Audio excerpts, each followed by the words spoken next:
Ahora sí, ve por favor conmigo al capítulo 5, versículo 22 y 23 del libro de Gálatas. Si te vas al Nuevo Testamento, llegas a Hechos, llegas a Corintios, inmediatamente vas a encontrar la primera epístola del apóstol Pablo que fue a la iglesia en Galacia, la iglesia de Gálatas. En la pantalla verás los versículos, pero te pido que por favor los anotes y abras tu Biblia y las subrayes, porque habrán puntos muy importantes en donde tienes que subrayar tu Biblia para que de esa manera vayas memorizándolo y esa forma te ayude en tu desarrollo espiritual. Dice el versículo 22 de Gálatas 5, mas el fruto del Espíritu es amor, gozo, paz, paciencia, benignidad, bondad, fe, mansedumbre, templanza. Contra tales cosas no hay ley. Como acabamos de explicar hace un momento, amada iglesia, el término griego que el apóstol Pablo utiliza para la palabra bondad tiene dos significados. El primero ya lo entendemos porque es obvio, bondad. Pero el segundo significado es el de generosidad. Y es en esta palabra que nosotros nos vamos a enfocar en el desarrollo de este mensaje. Generosidad. Ahora la pregunta es, ¿qué es generosidad? Porque para muchas personas generosidad es dar lo que les sobra. Eso no es generosidad. Generosidad no es dar lo que te sobra, lo que ya no usas, lo que no te sirve. Eso no es generosidad. Generosidad tiene que ver mucho más allá de dar lo que ya no sirve, de dar lo que ya no utilizamos, o por lo menos de lo que ya no tiene vida útil. Observa conmigo en pantalla la definición por si deseas anotarla para que estemos todos en la misma página. Generosidad es una virtud, es una cualidad que las personas o ciertas personas tienen para que puedan dar, para que puedan compartir lo que tienen con los demás sin esperar nada a cambio y sin que les duela que lo puedan hacer. Eso es generosidad. Es cuando tú puedes ser una persona desprendedora, cuando tú puedes ser una persona dadivosa y tú no esperas nada a cambio de las personas a quien tú le vas a dar aquello que tú le estás dando. Si tú tienes la bendición y la oportunidad de salir y de viajar o de cruzar la frontera, ya sea en donde estés o por lo menos aquí en San Diego yendo a Tijuana, tú sabes a lo que me refiero cuando hablamos de generosidad. Porque la mayoría de personas que cruzamos periódicamente desearíamos llevar $200 en billetes de 5 o de $1 para poder entregarlos a todas las personas que se te acercan o a las personas que lo necesitan. Y duele el corazón cuando tú puedes ver a niños pequeños que tienen la edad de tus hijos y están haciendo malabares en un alto o están haciendo malabares en una contraesquina. O cuando ves a mujeres que andan con sus niños pequeños recién nacidos pidiendo dinero o etcétera. El corazón se te hace pequeño y te duele. Quieres hacer más de lo que en algunos casos tú puedes hacer. Te animo a que siempre lo hagas. Y te animo a que si andas con tus hijos, le des 1 o 2 billetes a tus hijos para que ellos bajen la ventana y sean tus hijos los que entreguen el dinero, para que ellos aprendan desde pequeños la generosidad y el poder darle a aquel que lo necesita sin cuestionar o sin preguntar por qué aquella persona lo necesita. Y aunque todos los creyentes somos llamados a ser generosos con nuestros semejantes, la verdad es, si somos honestos, es que no siempre nosotros somos generosos cuando necesitamos hacerlos. Pareciera que muchas personas no han desarrollado el ser generosos. Hace unos años atrás recuerdo haber platicado con una persona que me dijo lo siguiente, y cito textualmente lo que me dijo: pastor, me cuesta dar porque a mí nadie me ha dado nada y todo me lo he ganado con el sudor de mi frente. Las palabras textuales de esta persona. Después desarrollamos una amistad y me gustaba recordarle lo que me decía o lo que me dijo en aquella oportunidad. Porque si tú lo analizas, todo lo que tú tienes, no lo tienes de tu cuenta, sino que lo has recibido de parte de Dios. Tus fuerzas, tus capacidades, tus habilidades, tus negocios, absolutamente todo. Dime una tan sola cosa que tú puedas decir: esto lo tengo porque yo, porque aquí, porque allá. Si sos honesto, si eres sincero, todo lo que tú y yo tenemos es gracias a Dios, es gracias al Señor. Lo que pasa es que algunas veces se nos olvida, algunas veces lo pasamos por alto. Y el éxito, la abundancia o la prosperidad hace que tú digas como Nabucodonosor, ¿no es cierto? Esto es lo que yo he hecho, esto es lo que yo he logrado. Y ten cuidado al decir esas palabras, porque el juicio de Dios puede venir sobre tu vida por no reconocer de dónde es que tú lo has obtenido. La pregunta es la siguiente: ¿qué relación entonces tiene? Porque este es el punto central de este mensaje. ¿Qué relación tiene una persona llena del Espíritu Santo con las posesiones, o con la dadivosidad, o con la generosidad? Porque muchos de nosotros creemos que no hay ninguna relación, pero créeme, hay mucha relación entre un hombre y una mujer llena del Espíritu Santo y lo que el apóstol menciona que es una de las características de ser lleno del Espíritu Santo, como la generosidad. Y aún más te pregunto, ¿cómo podríamos tú y yo desarrollar la llenura del Espíritu Santo a través de la generosidad? ¿Cómo pudiéramos hacerlo? Hay 4 aspectos que me gustaría compartir contigo y te pido que los puedas anotar, porque no hay otra manera que se te memorice que anotándolo. Así es que, por favor, anótalo si puedes, para que luego lo puedas estudiar con tu familia o lo puedas estudiar a nivel personal. Obsérvalo primero. Para que tú y yo seamos llenos del Espíritu Santo a través de la generosidad, tú y yo debemos de recordar y saber que la generosidad nos confirma pertenencia. Es que tú tienes que saber que la generosidad nos confirma que lo que tenemos le pertenece a alguien. Y aquí va a salir el peine, iglesia. Porque aquí se va a descubrir si lo que tenemos nos pertenece a nosotros o lo que tenemos y le pertenece a Dios. Cuando decimos pertenencia, estamos refiriéndonos a un sinónimo de propiedad. Es decir, estamos diciendo que aquello que nosotros tenemos, ¿a quién verdaderamente le pertenece? ¿A quién le pertenece la lista de cosas que tú puedas hacer mentalmente de lo que Dios te ha dado? Si tú no sabes a quién le pertenece y si tú crees que tú eres el dueño de todo, me gustaría compartir contigo Salmos 24:1 para que lo anotes y te vaya ayudando a definir a quién le pertenecen todas las cosas. Observa lo que dice este Salmo 24:1. Del Señor es la tierra. Del Señor es la tierra. Y no solamente la tierra, sino que todo lo que hay en la tierra, el mundo. Y observa quiénes vienen incluidos en el paquete. Y todas las personas, los animales, las cosas que vienen en el mundo y la habitan, dice el salmista, le pertenecen al Señor. Entonces, a no ser que tú me digas a mí que tienes un título de propiedad de un acre del planeta Marte, todo lo que hay aquí en la tierra le pertenece al Señor. Y si de casualidad tú tienes el título de propiedad de ese acre, de esa parcela o de esa manzana del planeta Marte, más adelante el Señor dice, todo lo que ha sido creado me pertenece a mí. Absolutamente todo. Es decir, todo lo que Dios ha hecho, todo lo que Dios ha creado y que nosotros ahora que creemos que es nuestro o creemos que nos ha costado, Dios dice, momento, antes de que tú reclames propiedad de eso, me pertenecía a mí. Este pasaje que acabamos de leer nos demuestra que todo cuanto existe le pertenece a Dios por una sencilla razón, y la menciona el versículo 2, porque Él lo ha creado todo. Entonces, cada vez que tú y yo somos generosos, tú y yo estamos dando algo. Escúchame, iglesia, cada vez que tú y yo somos generosos con alguien, técnicamente tú y yo estamos dando algo que no es nuestro, sino que es del Señor. Si tú lo piensas bien, cada vez que tú y yo le damos algo a alguien, no le estamos dando algo que es nuestro, sino que le pertenece al Señor. Te quiero contar una experiencia que me sucedió y que cuando llegué a este punto lo recordé. El ministerio de radio y de televisión de tu iglesia, ¿tú sabes cómo comenzó? Comenzó hace unos 5 o 6 años atrás, poquito más, el de radio primero, luego el de televisión. Comenzó cuando una persona, obviamente no diré su nombre, su hijo falleció de un accidente. Su hijo acababa de sacar una aseguranza de vida. Y la aseguranza, cuando él fallece, se contacta con la madre y le dice: su hijo dejó esta aseguranza. ¿Tú sabes lo que hizo esa mujer, esa madre?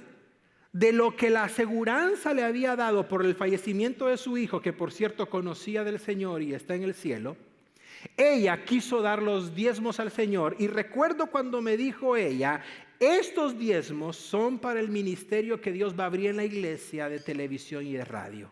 En ese entonces no teníamos radio ni televisión en tu iglesia. Yo te soy muy sincero, yo me opuse a esa ofrenda, yo me opuse. Y yo le dije a la persona, hermana, no necesita hacer esto, no lo haga, esto fue sacrificio de su hijo. Y traté de argumentar con ella hasta que se cansó y me dijo, oiga pastor, con mucho respeto le digo, el dinero no es para usted, sino que para el Señor, ¿por qué no lo toma? Y me dejó callado, no tuve argumento. Me dijo ella, el dinero no se lo estoy dando a usted, se lo estoy dando al Señor.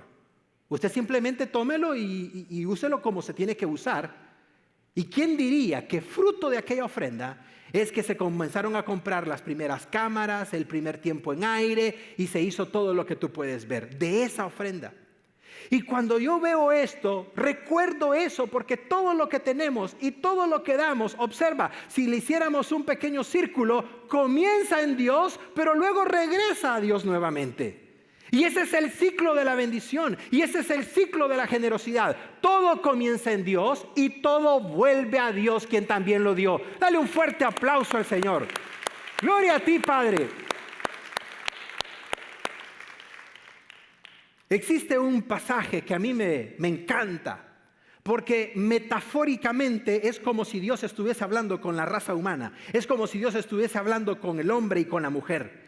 Y es uno de esos pocos pasajes en la Biblia en donde Dios habla de tú a tú con el ser humano y se pone a una plática con el hombre y con la mujer. Y es interesante, mejor léelo conmigo porque a mí me encantó este pasaje. Lo vas a ver en pantalla completa en los campus para que lo puedan leer y me acompañen conmigo. Dice el Señor, hablándole a la raza humana, míos son los animales del bosque.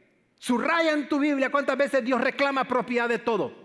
Mío también es el ganado de los cerros. Versículo 11, yo conozco a las aves de las alturas y todas las bestias del campo. ¿De quién son, iglesia? Mías, dice el Señor. Y aquí viene lo bueno, versículo 12. Si yo tuviera hambre, no te pediría a ti. Ay, que duele, ¿no es cierto, iglesia? Duele. Dios dice, si yo tuviese hambre, metafóricamente hablando, al último a que la pediría serías tú. ¿Por qué, Dios? Pues mío es el mundo y todo lo que el mundo tiene también le pertenece al Señor. Dale un fuerte aplauso a Él. Me encanta Dios. Me encanta que Dios, de una forma correcta, prudente, ética, le dice al ser humano, todo lo que hay en el mundo es mío. Y me encanta las veces que Dios repite, mío, mío, mío, mío. Porque eso nos hace recordar que todo lo que nosotros tenemos es prestado. Es prestado. Y Dios te lo presta porque Él sabe y cree que tú lo vas a administrar correctamente. Por lo tanto, que nunca se te olvide que tarde o temprano tú vas a dar cuenta de cómo administraste tus finanzas. De cómo administraste ese negocio pequeño, grande o mediano. De cómo administraste esa familia, de cómo administraste ese matrimonio, de cómo administraste esa habilidad, cómo administraste esa capacidad de hacer números y cómo administraste esa capacidad de hacer negocios. De todo eso Dios te va a pedir cuentas. Y quiero que sepas que al Señor no le vas a hacer lo que le haces al contador. Póngale un cero más, agréguele, no pasa nada, que aquí no se dan cuenta. Sí, el Señor se da cuenta y de Él nadie se puede burlar. La generosidad nos hace recordar que todo lo que tenemos es prestado y tiene una propiedad que lastimosamente no es tu nombre ni el mío, sino que es del Señor. Número 2, la generosidad nos hace recordar y nos confirma que debemos de tener agradecimiento como personas llenas del Espíritu Santo. ¿Alguna ocasión te has topado con alguien que todo el tiempo se queja? Yo he conocido varias personas que no platicas tantito con ellas, si no es que me ha ido mal, viera que te ríes, y ya comienza que tú vas muy contento y terminas bien deprimido también como él o como ella. Pareciera que todo es negativo, pareciera que todo es pesimismo, pareciera que todas son adversidades. No, hay cosas mucho más bonitas, agradables y especiales que Dios hace, aun a pesar de las circunstancias difíciles que podamos tener. Y Cuando somos generosos, nosotros hablamos del agradecimiento que hay en nuestro corazón. Si tú lo piensas bien, Dios nos permite usar algo que no es nuestro, sino que algo que le pertenece a Dios. De eso es este segundo punto, el agradecimiento. Y el escritor a la carta a los hebreos, muchos piensan que fue el apóstol Pablo, aunque él no da su nombre, pero el escritor a la carta a los hebreos, ya casi llegando al libro de Apocalipsis, nos dice algo acerca del principio del agradecimiento, y me encanta este pasaje. Es uno de esos pasajes escondidos, probablemente no lo tienes subrayado en tu Biblia, así es que te recomiendo que lo tengas subrayado en tu Biblia y lo recuerdes para una futura ocasión. Observa lo que dice el escritor a los hebreos. Así que ofrezcamos continuamente a Dios por medio de Jesucristo. Observa que ahí hay 2 comas. Por medio de Jesucristo, ¿qué vamos a ofrecerle a Dios? Dilo conmigo, iglesia. Sacrificios de alabanza. Y tú puedas decir, yes, porque me entono bien. Ay, qué envidia, te tengo una envidia. El otro día estaba cantando y una de mis hijas me dijo, papi, no cantes. Así, liso me la dejó ir. No cantes. Cualquiera pudiera decir, bueno, entonces aquí está hablando de sacrificio de alabanza y yo soy bueno para entonarme. No está hablando de esa alabanza. Está hablando de una que tal vez tú la desconoces. Sigue leyendo conmigo. ¿Cuál es esa alabanza, escritor a los hebreos? Lo dice después de la coma. Es decir, los frutos de los labios que confiesan su nombre. Y luego viene la aclaración, versículo 16. Me encanta este versículo, subráyalo. No se olviden, dice el escritor a los hebreos, de hacer el bien. Esa es la primera alabanza. Y la segunda alabanza es compartir con otros los que tienen.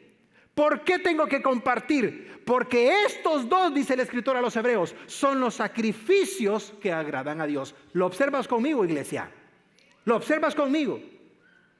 El pasaje dice, hay 2 sacrificios de alabanza que Dios espera de sus hijos. El primero, que hagan siempre lo correcto, que hagan siempre las cosas bien, en público, en privado, cuando los conozcan, cuando no los conozcan. En todo tiempo hagan lo correcto. Ese es el primer fruto de alabanza que Dios espera. Y el segundo, ¿cuál es?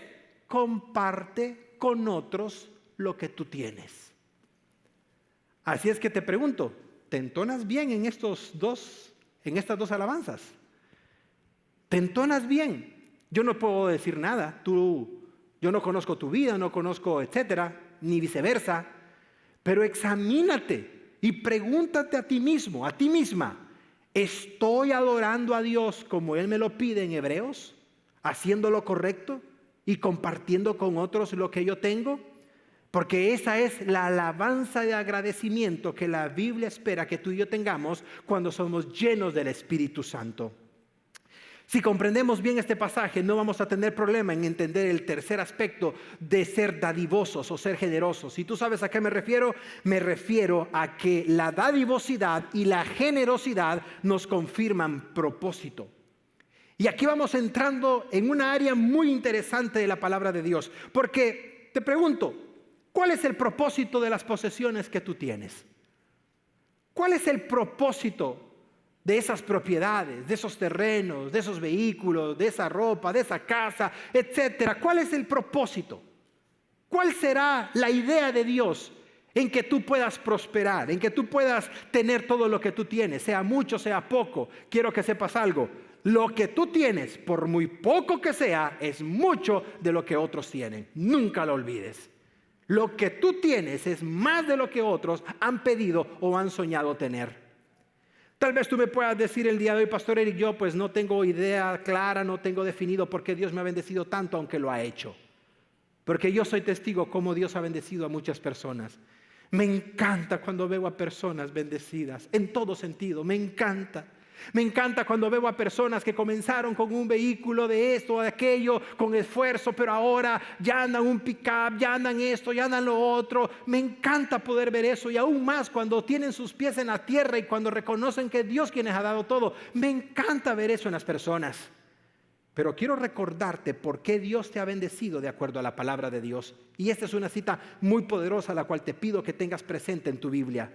Segunda de Corintios, capítulo 9, versículo 11. La primera parte de este pasaje nos aclara por qué Dios nos bendice y para qué Dios nos bendice. Este versículo nos da el propósito de la generosidad. Observa conmigo lo que dice el apóstol Pablo. Ustedes, refiriéndose a la iglesia de Corinto, han sido enriquecidos en todo sentido. Me encanta que Pablo dice eso.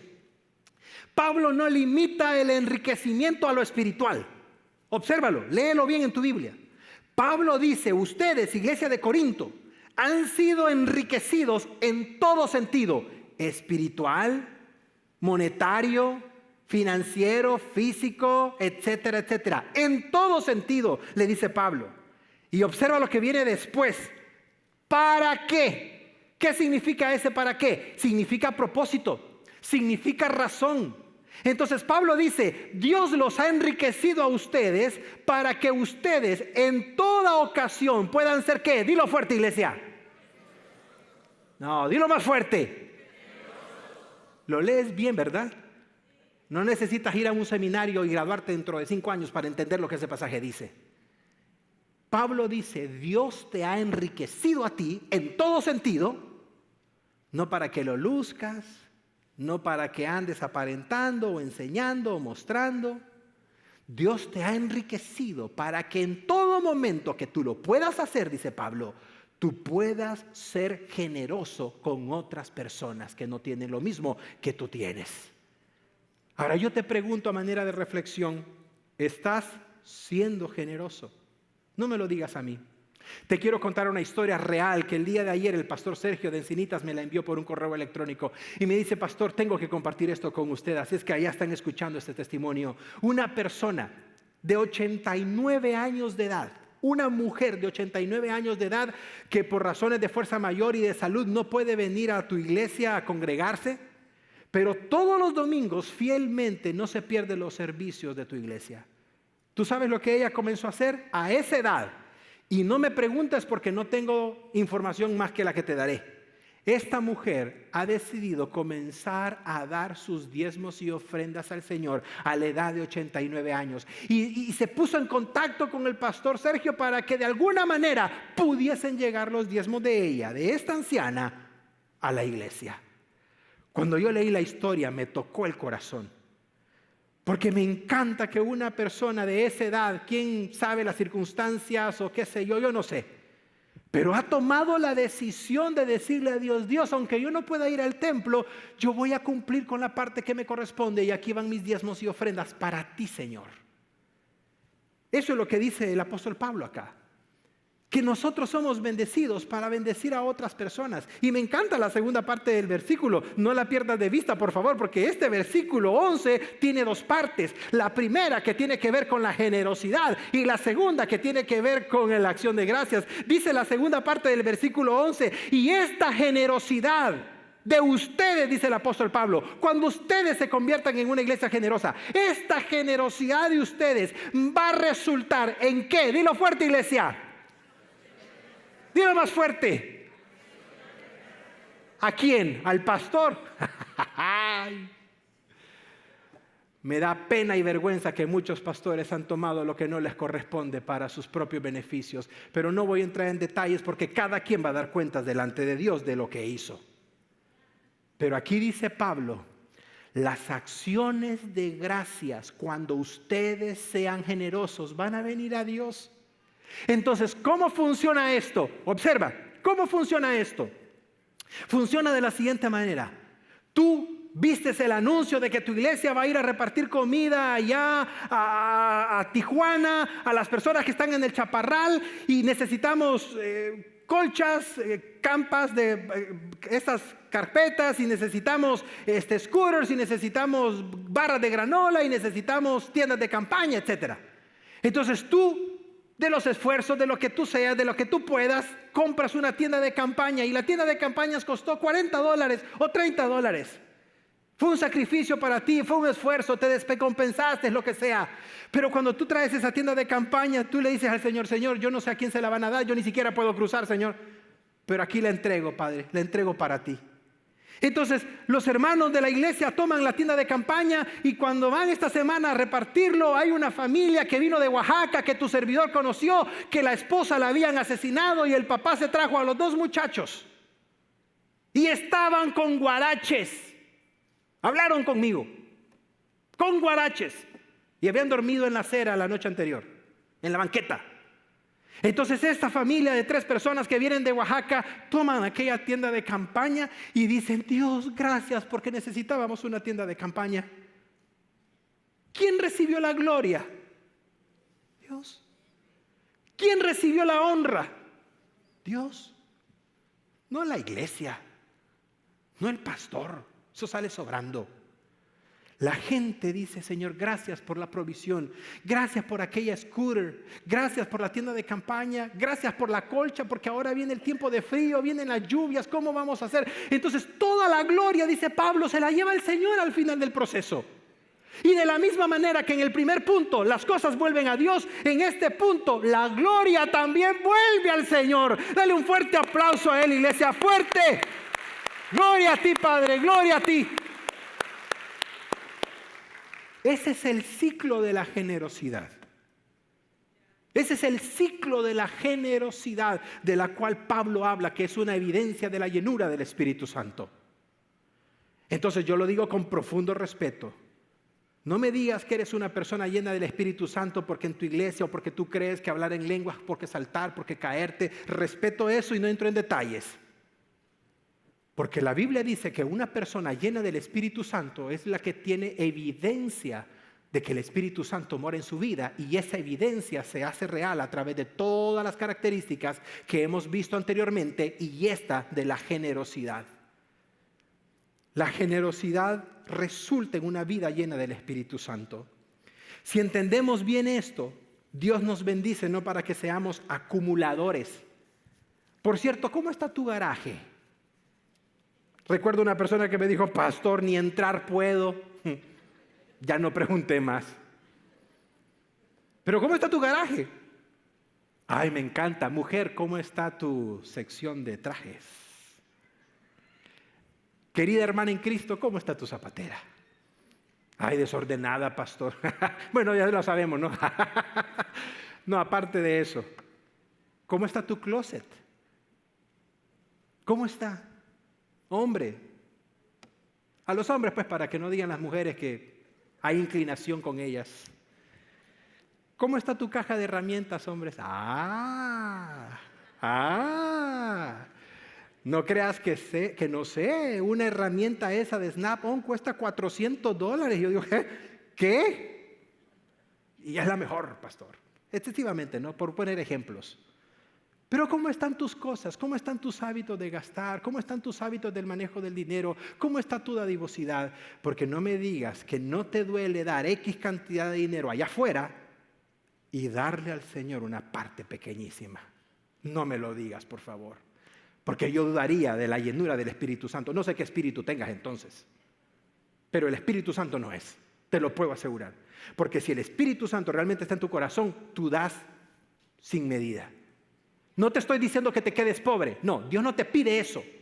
No te equivoques. No te equivoques. Dios no te pide jamás que empeñes tu casa o que vendas tus cosas. Lo que Dios te pide es que le des de todo corazón, de acuerdo a la capacidad que Él te ha dado y a las bendiciones que Él te ha dado. Eso es lo que Dios pide. No pide otra cosa.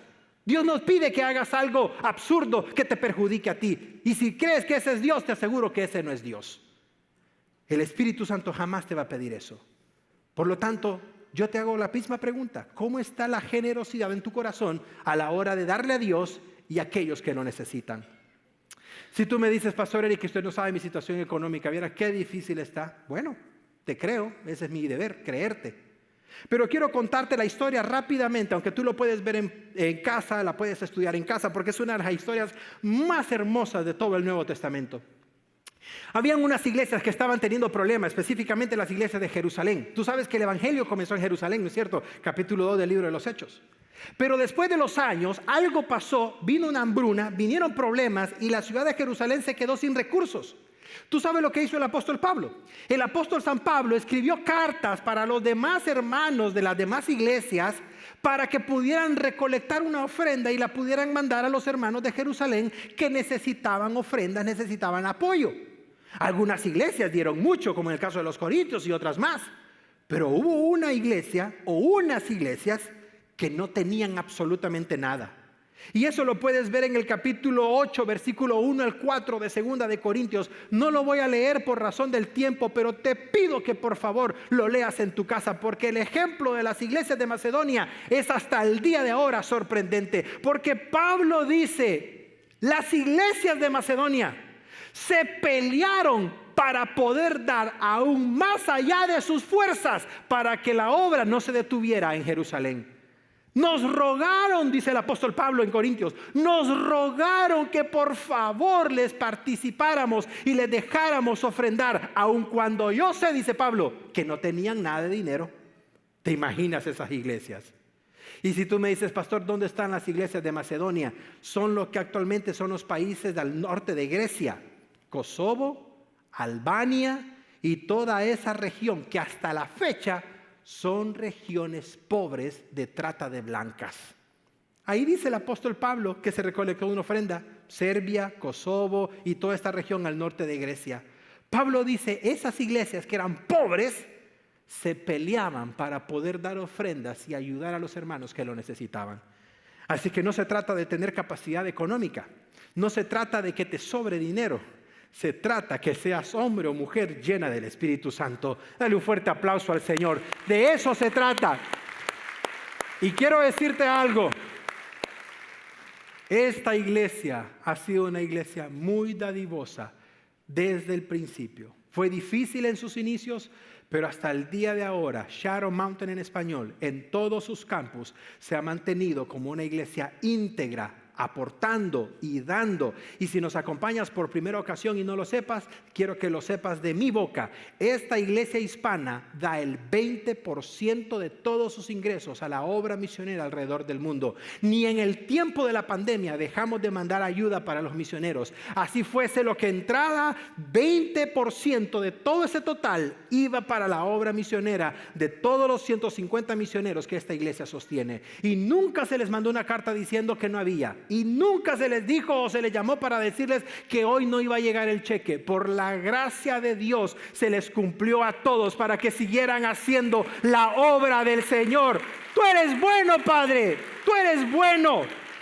Tú eres bueno. Y no es la eficiente administración financiera que tenemos, aunque eso es importante. Me remito y lo digo públicamente, es por la gracia de Dios en esta iglesia. Es por la bendición de Dios en esta iglesia y pido que esa bendición nunca se aparte y nunca se vaya y nos mantenga siempre enfocados haciendo su voluntad, tanto en el evangelismo, pero también en la administración de los recursos que Dios nos ha dado. La dadivosidad y la generosidad nos indican pertenencia, nos enseñan agradecimiento, nos enseñan propósito y este último punto con el cual finalizamos nuestro mensaje, nos confirman dependencia. ¿Cuál es la evidencia última y sublime de que una persona es llena del Espíritu Santo? Que dependa de Dios en todo. No que salte de a metro, no que hable en otras lenguas o idiomas. La señal última de que un hombre y mujer es llena del Espíritu Santo es que antes de tomar una decisión o antes de hacer algo, primero lo consulte con el Espíritu Santo y se deje guiar por el Espíritu Santo. No lo digo yo, lo dice la palabra del Señor. Esa es la dependencia del Espíritu Santo. Que Dios controla nuestra vida. Es interesante, escúchame, esto es interesante, no lo quiero hacer complejo, no está en pantalla, pero te lo quiero compartir. Hay 3 tipos de hombres que menciona el apóstol Pablo en 1 Corintios principalmente. El primero es el hombre carnal. Es el hombre que en el original griego el apóstol Pablo dice sarkikos. Sarx en griego es carne, es manipulado por la carne. El segundo hombre es aquel creyente que es espiritual y a este Pablo dice que es el neumáticos. La palabra neuma en el original griego significa espíritu. Ikos significa controlado, gobernado por el Espíritu. Por lo tanto, el apóstol San Pablo hace una distinción entre las tres personas: la que no conoce a Cristo, la que conoce a Cristo, pero la del creyente que es gobernado por la carne. Es aquel creyente que fue y recibió al Señor, pero luego dejó que esos impulsos carnales y que sus deseos carnales tomaran posesión de sus emociones. Y Pablo le dice a la iglesia de Corinto: no se dejen dominar por la carne. Y tú puedes ver cómo desarrolla todo eso en el capítulo 4, capítulo 5 y así sucesivamente hasta llegar al 7 y 8. Yo te pregunto a ti el día de hoy, ¿qué tipo de creyente eres? ¿Eres el creyente sarquicos, gobernado por la carne?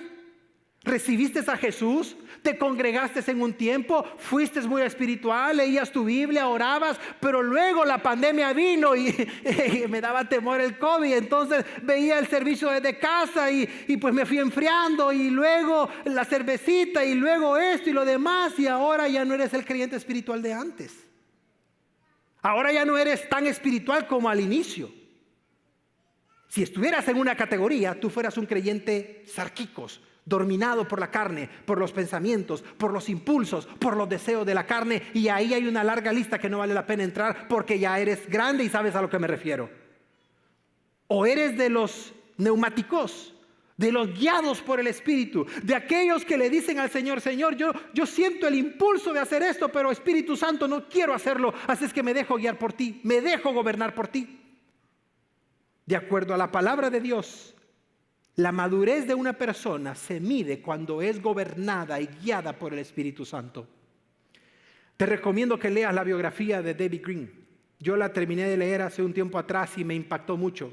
Algo que me llamó la atención es que este hombre decía en su biografía que cada vez que él iba a tomar una decisión de millones de dólares para comprar un terreno, para invertir en algo o para hacer algo de su compañía, se metía debajo de su escritorio y no salía hasta que Dios le confirmara que era su voluntad hacer esa inversión. No me sorprende en lo más mínimo que Dios le haya bendecido y prosperado como lo ha hecho, porque en cada decisión, aún financiera, él ha tomado en cuenta la voluntad de Dios. Y a mí en lo personal me encanta cuando las personas me dicen: pastor, quiero hacer esto, quiero hacer aquí, quiero hacer allá. O inclusive cuando las personas me han dicho: pastor, el Señor me está llevando a otro lugar. Siempre le pregunto: ¿estás seguro o segura que es la voluntad del Señor? Y cuando la persona me dice: sí, pastor, ya estoy seguro, ya estoy segura, ¿ya qué tengo que decirle yo? Se supone que la persona sabe las decisiones que está tomando, en todo sentido. Entonces, si ya tiene la confirmación del Espíritu Santo, ¿qué diferencia hace lo que un hombre o un pastor pueda hacer cuando lo que realmente necesitamos es la confirmación del Espíritu Santo? Y muchas veces las personas queremos la confirmación del pastor, queremos la aprobación del pastor, y hay una línea muy delgada entre lo que es la opinión del pastor y la manipulación del pastor. Y yo personalmente rechazo cualquier tipo de manipulación de tu servidor o de alguno de los pastores de nuestra iglesia, porque no estamos para manipular a nadie. Estamos para enseñarle a las personas a depender del Espíritu Santo. Y cuando las personas me han dicho: pastor, tomar es malo, fumar es malo, yo siempre le digo: pregunte al Espíritu Santo. Si el Espíritu Santo le da permiso de comprarse una caguama, cómprela. Ya no saben lo que son las caguamas. Si el Espíritu Santo le da permiso de comprar una cajetilla de cigarros, cómprela. Le recuerdo que su cuenta es con el Señor. A Dios le va a dar cuenta, al pastor Eric no. Y le recuerdo que de Dios nadie se burla, porque todo lo que el hombre hace en privado saldrá a la luz, dice la palabra del Señor. Hay una historia. Si le vas a dar un fuerte aplauso, dáselo fuerte. No se lo des a medias al Señor. Dáselo fuerte.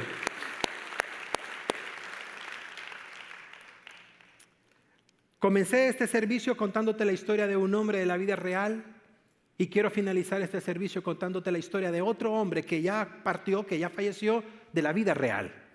Estos dos hombres marcaron la historia del cristianismo en muchos sentidos aquí en los Estados Unidos, incluyendo a otros más. Tal vez tú no sepas quién es, pero utilizas lo que él hizo o creó o patentó todos los días. Y si tienes niños pequeños, aun cuando son adolescentes, adoran lo que este hombre patentó. El mac and cheese. Y si saben las mamás, ¿verdad? Yo tengo una chiquitita que, mac and cheese, papi, mac and cheese, mac and cheese. Y pudiera mac and cheese, desayuno, almuerzo y cena. Su nombre es, como lo puedes ver en pantalla, James Kraft. Y sé que ya reconoces el apellido, porque compras los quesos que él hace si te haces un sándwich, el famoso sándwich Kraft o el queso Kraft.